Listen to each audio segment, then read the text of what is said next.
You're here joining with us. We are set to follow up from the sermon this past Sunday morning. Doc's going to be leading a conversation about work. Again, just a follow-up to the sermon. If for some reason you have an issue with volume or anything else, please throw that in the chat so that we can see that. I'm tracing it.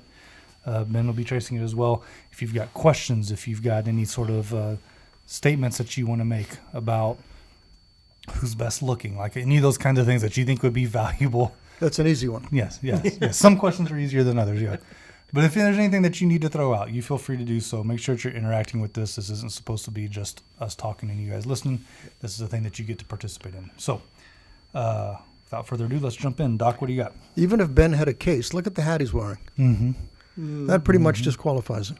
We still need to do the debate with the likes and the different stuff about hats. Yes. Doc thinks that he wears better hats than I do. I do. I mean, there's no question. And when we polled the staff, it became clear. Yes. It became clear that Doc was the boss and everybody needed to make him happy. That's possible, but I will never admit that. Here we go. Now, since we're going to talk about work, and I'm probably going to make a lot of people a little upset, I'm going to cause some frowns. As is my custom, I like starting out with a couple of work jokes. Okay. Are you ready? Yes. I've not shown these guys these jokes.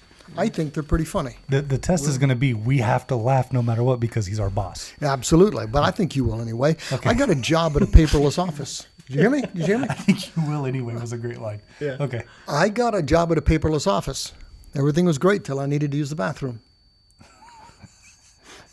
Now, does that perfunctory laugh? That wasn't bad. That was fun. I liked that one. That wasn't bad. Yeah. I asked if I could leave work early the other day. The boss said yes, if I made up the time. I said, sure, it's 20 past 14.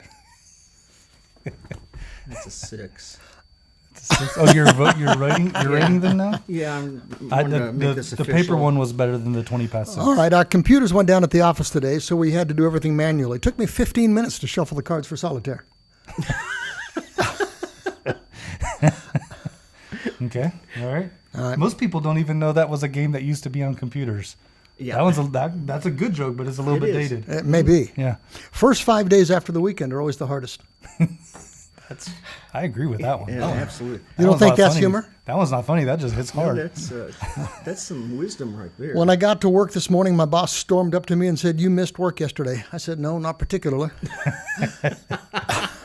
That's right. Okay, I'm going to turn this upside down. Right. It's now a 9. There we go. So what do you think? That was good. Have you seen the one where someone says, my boss called me in today. I wasn't scheduled, but they called me in to cover. They needed me there by 10. And I said, I can't be there by 10, but I'm on my way. And they said, when can you make it? And I said, Monday. That's not bad. Yeah. That's almost as good as mine. Yeah, almost. Yeah. That's pretty good. All right. Again, we talked about God-honoring work. Does your work affect your life with God? Does your life with God affect your work? That was the big question. And we were focusing on the book of Proverbs because it has a lot to say about work. I'm not going to focus on Proverbs this evening. Well, that was primarily an Old Testament study. We did some New Testament texts in the middle of that sermon. But the stuff I'm going to focus on this time is from the New Testament, our covenant with God. Because basically what Proverbs says about work and our life with God is echoed in the New Testament. In fact, even made stronger perhaps in the New Testament. Mm-hmm. And that is our covenant with God. So as Jesus followers, it's something we need to take very, very seriously. Now, I found out that when I preached on Sunday, it was a really convicting sermon for a lot of people, it seemed. There was a lot of quiet, absolute. I mean, we did a how-to sermon about work. And one of the things that we pointed out is that the biblical perspective, the New Testament perspective on work, is quite a bit different than the cultural perspective on work. What you hear about work in our culture is way different than what you hear about work in the Scriptures. In our culture, oftentimes it's described as kind of a necessary evil, right? Something you have to do, but it's not necessarily good.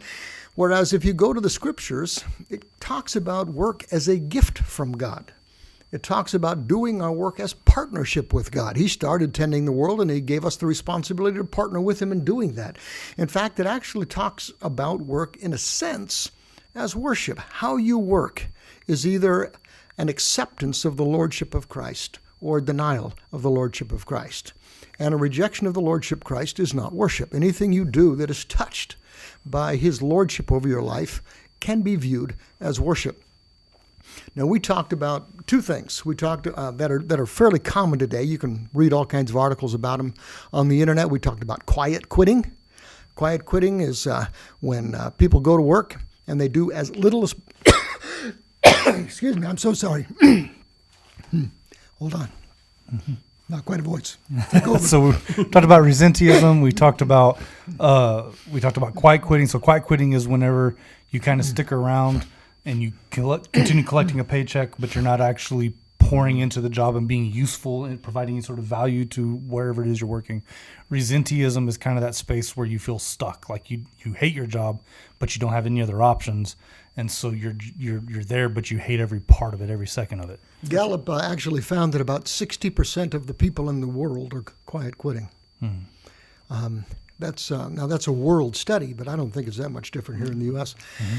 And then one of the things we brought up it's probably is that worse in the U.S. You very well may be right. Yeah.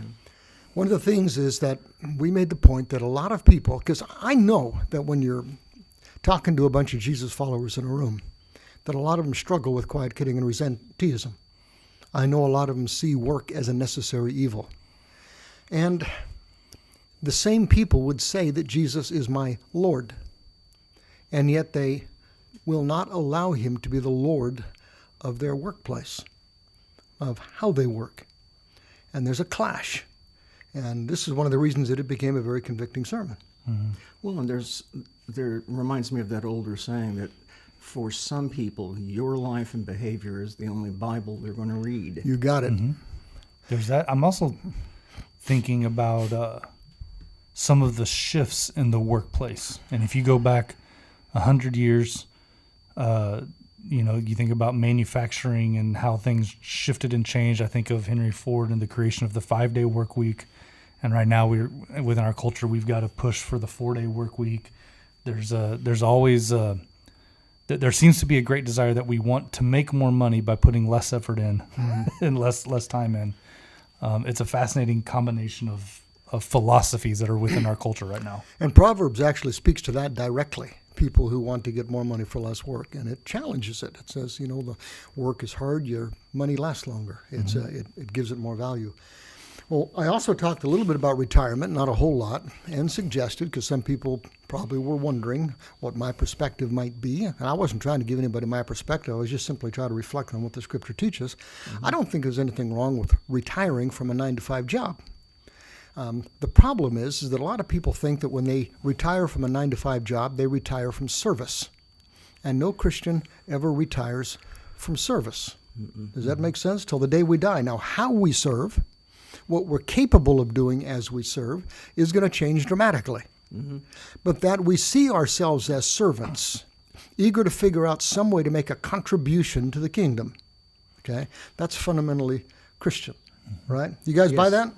Well, I retired several years ago now, 5, 6 years. I'm old, I don't remember. I retired a while back, and I found immediately that I had all this time on my hands and all of the opportunities to do things I wanted to, but I didn't have a scheduled, structured day. And so I just kind of floated for a while. And that was not at all comfortable because I wasn't doing what I felt I should be doing. I wasn't active. I wasn't interacting with people. And I took that opportunity to get more involved in the church here and in people's lives here, and that's made just a world of difference. He came into my office and said something to the effect, I've got these gifts. I'm retired from work. I need to contribute something. What can I do? Mm-hmm. And that was essentially our conversation in a nutshell. Yeah. Mm-hmm. That's really cool. And I talked about him making coffee, but he didn't go for that. It's not on the table yet. No, he drinks it. Yeah, oh yeah. I'm a tech. So I'm going to go through some of the probably the most important verse in the Bible with respect to a Christian and work. It's found in Colossians 3, verses 23 to 24, actually 2 verses, right? And it is huge. It is absolutely huge. And everything else is kind of an explanation of what it says here. Work willingly at whatever you do And here it is, as though you're working for the Lord, not man. Remember, God will give you an inheritance as your reward, and that the master that you are serving is actually Christ. Now, what makes that powerful is that if you go look at the context of Colossians 3, it's one of these things where he's talking to different social sets. And this particular social set that he's talking to is slaves. People who sometimes they had a good job in their slavery, sometimes they had a miserable job in their slavery, went both ways back at that time. But he's telling slaves, work willingly at whatever you do, good or bad. And no matter whether your master is good or bad, you're really working for God. Remember, God's the one who's going to reward you. And remember that the master is not this guy who gives you your paycheck. Your master is the Lord who is storing an inheritance for you in heaven. It's a huge text. And guys, I just make the assumption from the lesser to the greater, or from the greater to the lesser. If this counts for slaves, it counts for all of us. Mm-hmm. Yeah, yes. No matter what our job is, we work for God. Man, that reminds me of the talents when Jesus tells the parable that 3 of the servants are given different things, and 2 of them work really hard to make the investment grow, I guess, or the worth of to the master. They made it grow. You've got the 3rd one who just hides it, and they return back what was given to them, and they're called awful. They're called an enemy because they didn't do anything valuable with what God had given them. And I think there's a connection here. This idea that I can slack off on my work in one place, as if it doesn't affect how I'm honoring my God, I think is a wrong perspective. And it seemed to be that one servant that just hid whatever whatever it was that he was entrusted with, it wasn't that he didn't know what to do with it, or that he was anything other than just not getting along with the plan. He was not working for the kingdom. He wasn't doing what he was entrusted to do. When I have taught that text, I've added a little Pattison into it, which is not in the scripture. But I have suggested that if that servant had gone out and tried and failed miserably, if he'd invested for the kingdom and lost it all, if he'd put himself into something and it crashed and burned, God would have been far happier than his just sitting on his hands with the gifts that he had given to him. Yeah. It's not about success. It's about doing what we can to advance the kingdom with the gifts that God has given to us. Mm-hmm. Now, I can't prove that. That just, to me, that parable has that feel. That would have been fascinating if Jesus would have added that in. If the one with the 10 doubles it to 10, the one with the 5 loses it all, and the one with the 1 hides it. So at the end, the one with 1 actually presents more back to the master than the one who lost it all, who had 5. But the one with the 1 is the one that Jesus would be upset with. Doesn't it annoy you that he didn't consult with you? Man, I'll talk to him about it. See. One of these days, go back to the text and there's going to be a bolt of lightning right straight through here. It's going to come right, hit this table. Yeah. Take him first. Yeah. I'm the tallest. That makes sense. Do you know that when I was young, I was visiting my grandparents in Abilene, Texas. We were watching the local news to Abilene, and there was some storms coming through, and they gave advice on what to do in a storm, specifically like a thunderstorm, lightning. And the very first hint, the very first piece of advice, wisdom that they gave was don't be tall. In other words, get underneath your mom. I guess, I don't know. You wanted your mom to get hit. I guess. They said don't be tall, and everybody just immediately looked at me and said, good luck, buddy. One more thing on this verse. When it says work willingly at whatever you do, I went through and just looked at some different translations to see what they'd felt. The English Standard Version says work heartily at whatever you do. The Amplified says work from your soul at whatever you do. The Message says don't just do the minimum that'll get you by. Quiet quitting. Don't quiet quit. Phillips says put your whole heart and soul into it. Okay? And I think sometimes when you compare 2 or 3 different versions like that, you get a stronger feel about what the text is trying to convey. Okay? Mm-hmm. Well, let's move forward. One of the things that you find periodically is that the book of Colossians and the book of Ephesians oftentimes are kind of repetitive. Okay? Same thing that you find in Colossians, you're going to find a version of it in Ephesians. Likely because they were both written from the same place at about the same time. He's writing to two different churches, but the same kind of things are on his mind. And so you find these repetitive passages. Now, what you find in Ephesians is this: do your work as slaves cheerfully, as though you serve the Lord. Sounds like Colossians, doesn't it? Mm-hmm. Okay? Mm-hmm. Not merely human beings. They're not your boss. Remember, the Lord will reward each of us. Exactly what he said over there in Colossians, whether we're slave or free, which universalizes the whole thing, for the good work that we do. I just found it interesting. You find that twin passage.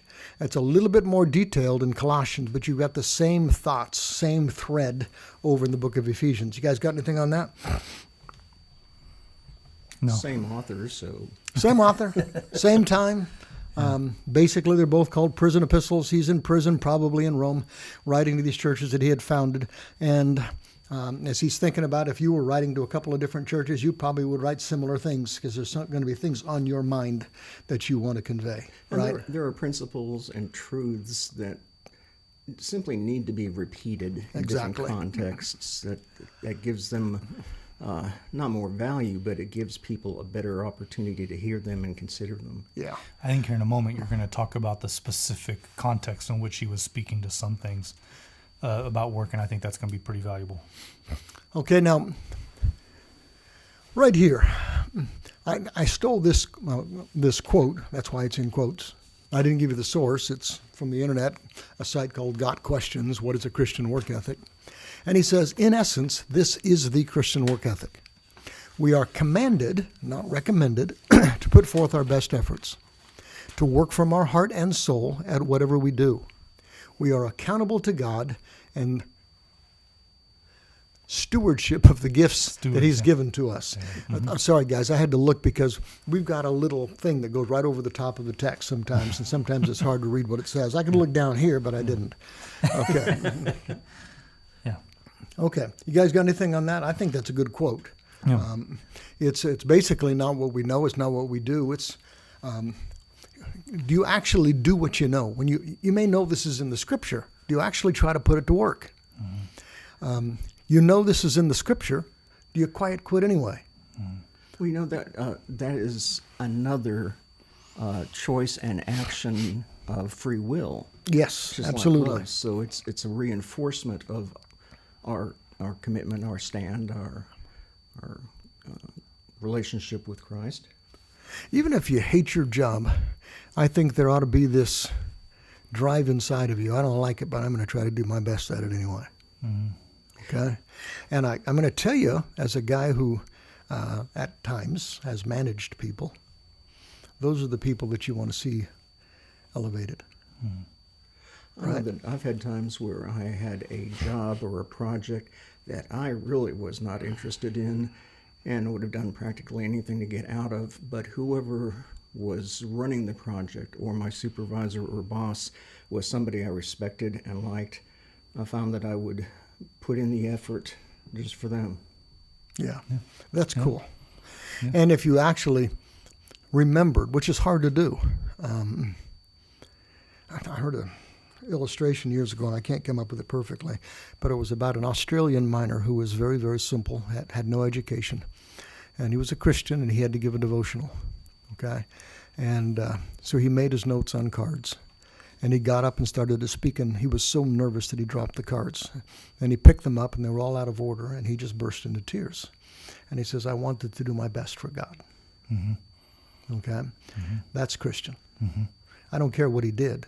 His heart was exactly in the right place. Mm-hmm. All of us bumble. Mm-hmm. God sees the heart.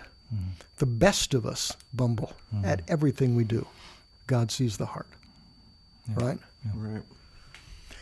Now, when we talk about work, a lot of people automatically make the assumption that work is part of the curse.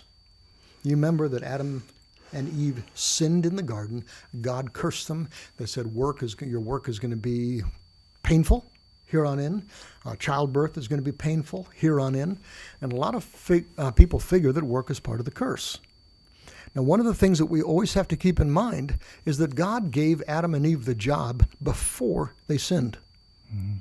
Work was not part of the curse. The pain that sometimes we get in work is probably part of the curse. But work itself is a gift. And I mentioned on Sunday that people who study this stuff, a person who's able to contribute, take care of themselves, able to be generous with others, right? The amount of self-respect, the integrity, all of these things are built inside. And people who simply want a handout lose self-respect, okay? It does something in their heads that is not God-honoring. Yeah. Does that make sense? Yes. We've talked about this in a few different other terms, but we've talked about it in the context of helping people and the different kind of benevolence things that we do as a church. And there's a philosophy of benevolence out there that involves restoring dignity of people who need help. So it's not just the giving things to people to meet their immediate needs, but helping them to have the ability to meet their needs themselves, and how that's actually a much more sustainable long-term help to the person. And it's also the kind of thing that actually, again, builds dignity in them, is more valuable to them. I think that everybody would acknowledge there's parts of work that we hate, whether that's the career you have because that's how you provide for your family, there's parts of it, whatever that may be. But I guarantee you that there's some form of work that you actually love, whether that's working in the garden, whether that's preparing a meal for your family, whether that's fixing a vehicle, mowing the yard. I mean, whatever that may be, there are forms of work that we actually enjoy doing. And I think that also speaks to that image of God, pre-fall creation, where there's something within us that enjoys being able to put something together, to make something, to be able to look and say, I did that. That's a God-honoring kind of thing. That's an image of God kind of thing that's within us. I think that was part of what I was alluding to when I first retired, is I didn't have meaningful work, and things just got more and more difficult. I started talking to myself a lot. Then I put myself on speed dial and wouldn't answer. It was a bad time. And that was different from pre-retirement. Yes. And he started calling Ben and I, and we didn't answer, and that didn't help. No, not at all. Now, what we're going to do here is we're going to change books rather than Colossians and Ephesians, which are kind of twins. Most of the richest stuff on a Jesus follower and work is out of 1st and 2nd Thessalonians. And I think there's a reason for that, okay? The people in the Thessalonian church expected Jesus to come back soon. And so Paul spends quite a bit of time talking to the people in the Thessalonian church about the expectation of his coming back and what that means for them. Well, some of the people figured, if Jesus is coming back, why do I go get a university degree and prepare for a job? Because I'm not going to ever do it. Okay. Why do I get a good job? Because my church is going to probably feed me, and Jesus is coming back anyway. And so it produced people who simply were indigents in the church that wanted others to take care of them. And Paul goes after them. Okay. And he spends quite a bit of time in both 1st and 2nd Thessalonians, which are probably books 2 and 3 written by Paul. Some people say they would be 1 and 2. I think Galatians is probably earlier. But they're probably 2 of the earliest books written by Paul. And it's when Christians didn't understand yet that the second coming of Jesus may be a while. So maybe they need to get a good job, take care of their families, take care of some other people when they had the capacity. Maybe they've got to make a life in this world, even when they're waiting Jesus to rescue them from this world. Right? So that seems to be the context, I think, of Thessalonians. You guys got anything on that? I think that's what I was alluding to earlier. There's a historical context to why Paul would write some of the things that he does. Previously we're talking about slaves. He wrote directly to slaves, what it means to be a good worker for somebody else, even in the worst of contexts. And then you're also going to see, outside of that, there's also general principles of those who are working as well. Yep. Right. So we're going to go to Thessalonians and start here, okay? I'm actually going to go sequentially, 3-6, and then I'm going to go to a couple of verses after 7 to 9 and then 10 to 12. This is where it starts. Our friends, we command you in the name of the Lord Jesus to keep away from believers who are living a lazy life and who do not follow the instructions we gave them, which obviously was don't live a lazy life, right? Don't just simply do as little as possible. Don't quit. Yeah. Right. and to keep away from them because they can influence you in that dangerous direction as well. Yeah, it's a strong thing. This is something that'd be hard for us. He said, we command you in the name of Jesus to keep away from Jesus followers who are living a lazy life. Yeah. Yeah. Now that's strong, isn't it? Yeah. That's stuff we taught from Proverbs about wisdom and character and how it's not just taught, but it's also caught. Exactly. If you're in their spaces, there's a chance that you're going to end up doing something destructive just like they are. Exactly. And you look at something I come back to frequently is looking at the life of Jesus in the Gospels as an example. And when you read about his actions and behavior, he was never slacking off. He was never expecting others to just come in and take care of him. He was busy taking care of others. There's a great scene in The Chosen, and I don't know what episode it is, when the disciples are sitting around a fire one evening and discussing who's going to have the grandest job when Jesus finally claims his lordship in physically. Yeah. And as they're talking, Jesus comes walking by, and he's dead beat, tired, because he's been working with the crowds all day long, and he goes past the disciples who are talking about what good they're going to get, and they see Jesus, who is a consummate servant, and they just sit there and go, huh. It convicted them just by watching his model, his example. Okay? Now it's interesting as a setup because Paul uses himself as an example in the next verses. Which is always dangerous. It is. It's terrible. You yourselves know that you should do what we did. We weren't lazy when we were with you. We didn't accept anyone's support without paying for it. Instead, we worked, we toiled, we kept working day and night so as not to be an expense to any of you. We did this not because we don't have the right to demand our support. Man, I can't read that part. We did it to be an example for you to follow. An example for you to follow. That's powerful. He's not just trying to talk it. He's saying, listen, we showed you guys. We didn't come. There are a lot of people who believe that pastors are basically in it to be in someone else's pocket, right? Paul said, don't you dare. Earn it. Work. Okay? And he says, it's not the way I did it. You saw me. I worked. One of the things that I'm always concerned about myself is that if, and I think people can back it on this, but if I ask or hire a Jesus follower to do a job for me, I never try to ask for a break. Sometimes they do it, but if they do it, it's against I says, please don't. I want to pay a fair price for a good job. That's the Christian way. And sometimes they're generous in any case, but I don't think that should be a normal practice.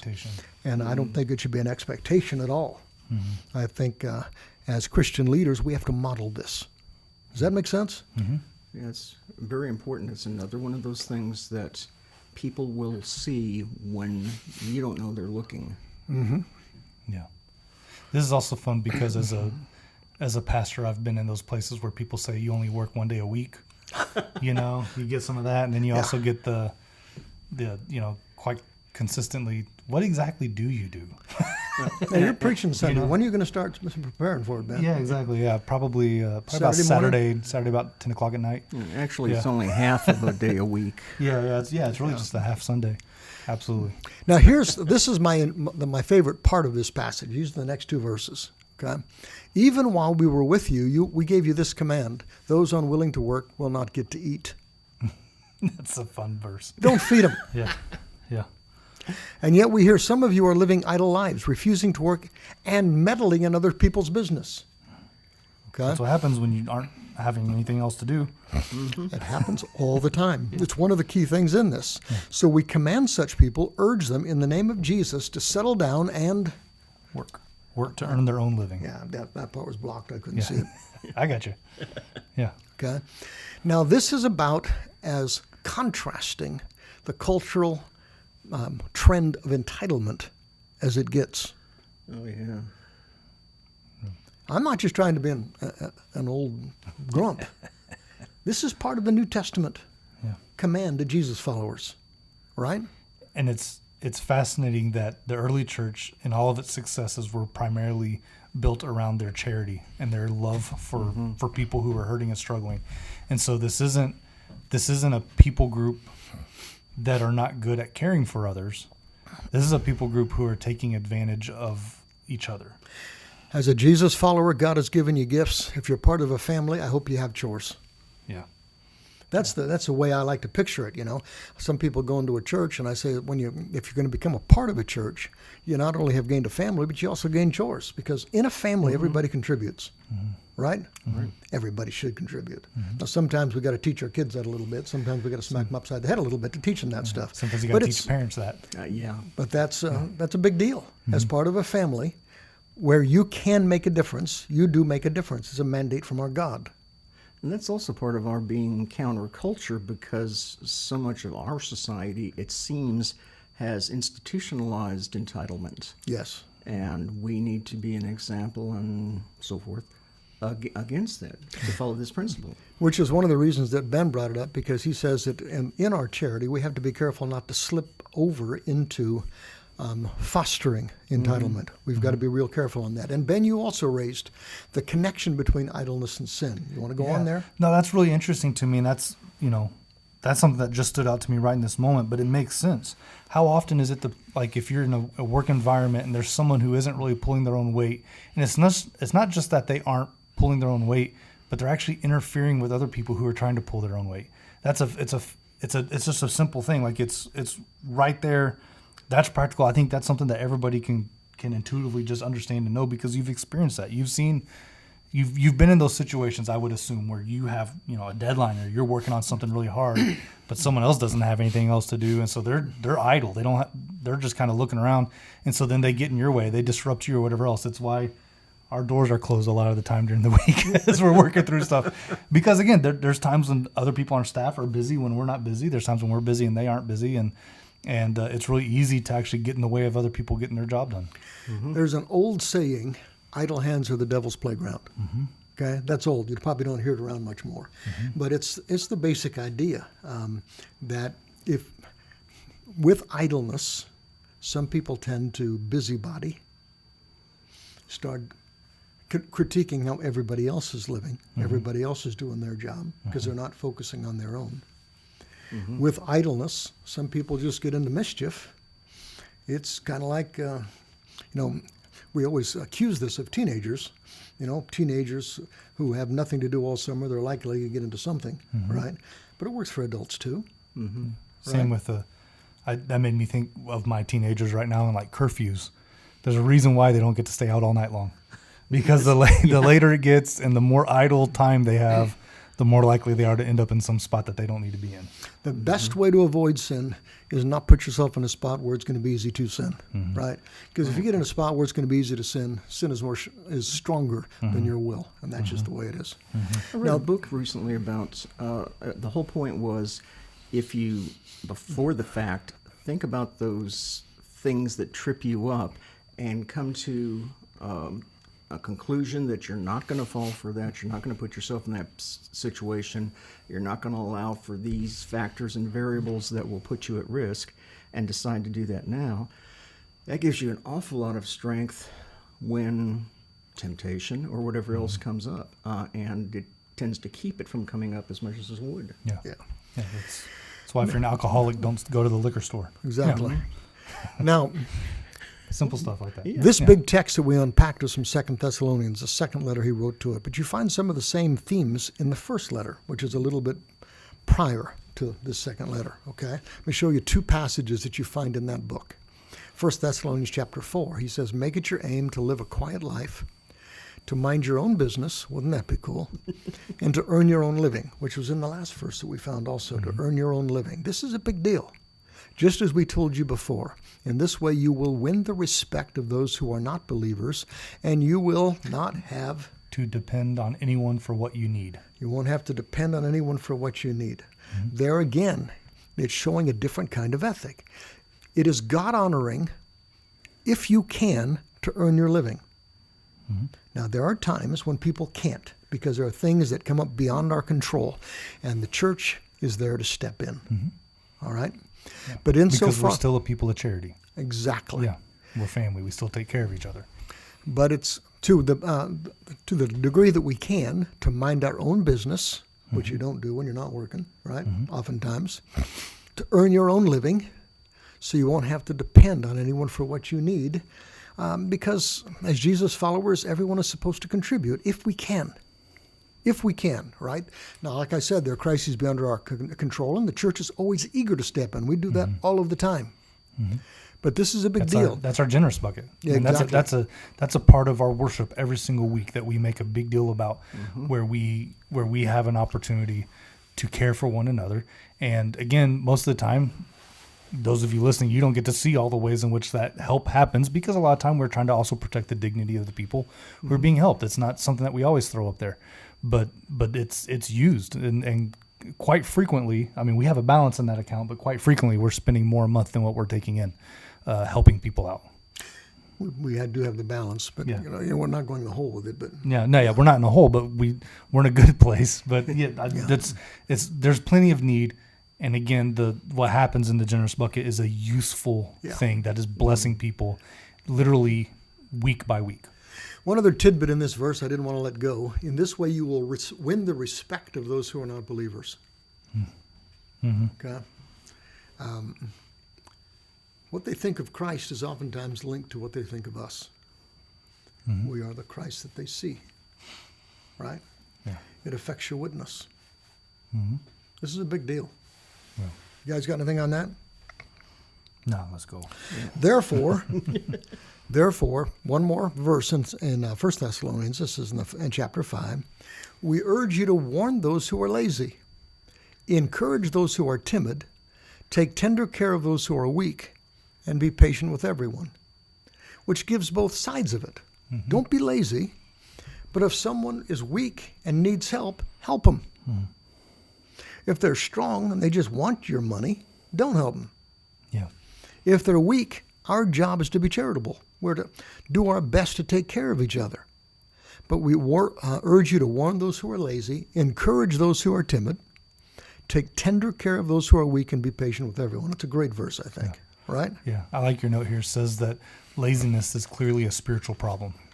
This isn't just a monetary thing, but there's a image of God thing here. God is not lazy. He's created us to be able to do this work, to be blessed by work, to create a blessing into this world through work, and laziness would be in conflict with that. Yeah, absolutely. Yeah. So I'm going to take you to two other passages. One is in Ephesians again. The other one is in 1 Timothy. Right? Here's Ephesians. This kind of interesting. If you used to rob, stop it. Okay? And start working. Yeah. Okay?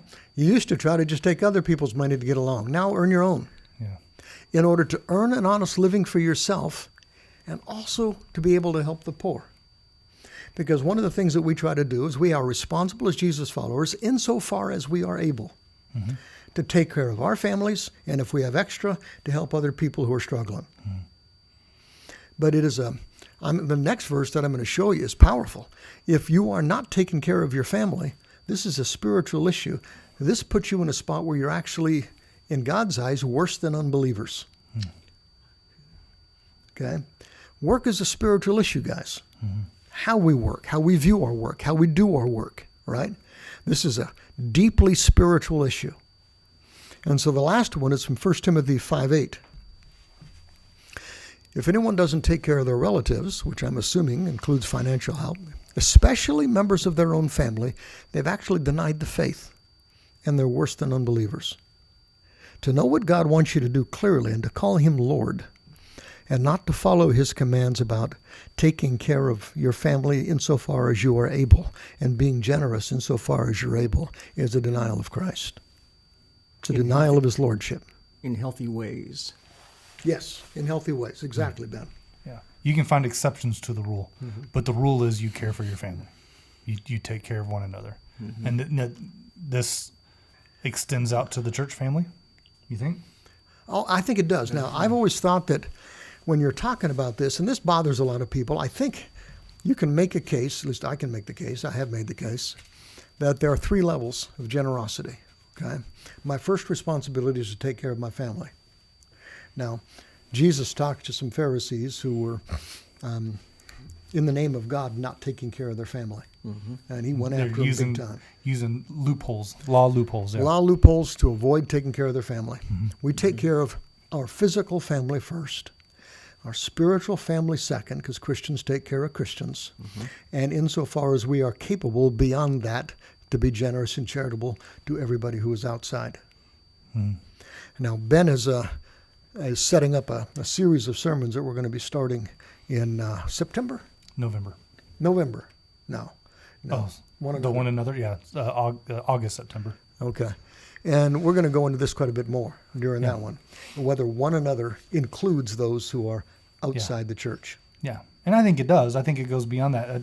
And largely the case we're going to make is it doesn't make sense that Jesus would want us to treat each other one way and everybody else outside of it a different, opposite way. It's a character issue. It's because it's more about who we are than it is about even necessarily what we're doing. But Right. Wasn't living that out in the first couple of centuries now seen to be one of the key factors for the growth of the church? We've been doing a lot of reading on that, haven't we, Ben? Yeah. You know, and our staff reads books together, and the last couple of books have both talked about the fact that the generosity of the early Christians is one of the catalysts for an absolutely supernatural growth of the church. They should have lost, and they won, okay? And the reason they won was not because they had power, it's because they had love. Right. Okay. Yeah, and Amazing. the citizens around acknowledged and saw that the church members were taking incredible care of one another and then stepping out and taking care of people who were not Right. in the church, and that just blew them away. Now, I'm going to skip because I've got 4 minutes left, okay? So I'm going to skip this slide, and I'm going to, which one is this? Oh, I'll just comment on this one very briefly, and then we're going to go just to some closing ideas, okay? I'm not saying that a Christian should be a workaholic. In fact, that too can be a sin. Things have to be put in order, okay? We're supposed to take care. We're supposed to be a good spouse. We're supposed to be a good father. I mean, a parent, right? If your work keeps you from being a God-honoring spouse and a God-honoring father or parent, you've got spiritual issues. Yeah. Some people use their obsession with work to impact their service of God and their love of their families. That's not God-honoring. It simply says this is something that we've got to take seriously as Christians. This is not an excuse to be a workaholic, okay? Well, that goes along with quite a bit of, again, the image that Christ demonstrated and portrayed for us was that it was always balanced. Yes, absolutely. There's a set of priorities that have to be kept in order, okay? Now, this is a priority, but it is not the top priority. Your relationship with God is first, right? If your work keeps you from being a good spouse, a good parent, then you've got issues. You need to bring that back into balance, right? So there are some priorities that have to be kept in order. Now, Ben, we're going to move to the last slide, which is nothing but announcements. Okay.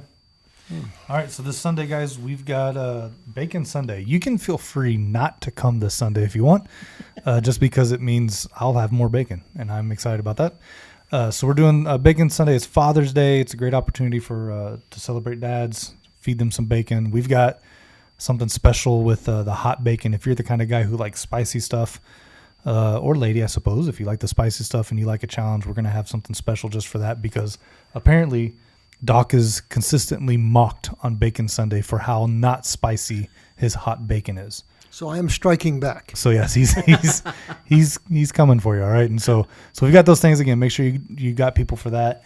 And we're still doing the teddy bears all month to help with the first responders, some of that kind of stuff. But also special and unique to this Sunday is Sunday night is our annual pool party. So it's a little bit earlier than it has been the last couple of years. But we're having a pool party Sunday night out at Juniper Hills from 7 to 9, I believe. I think that's the time.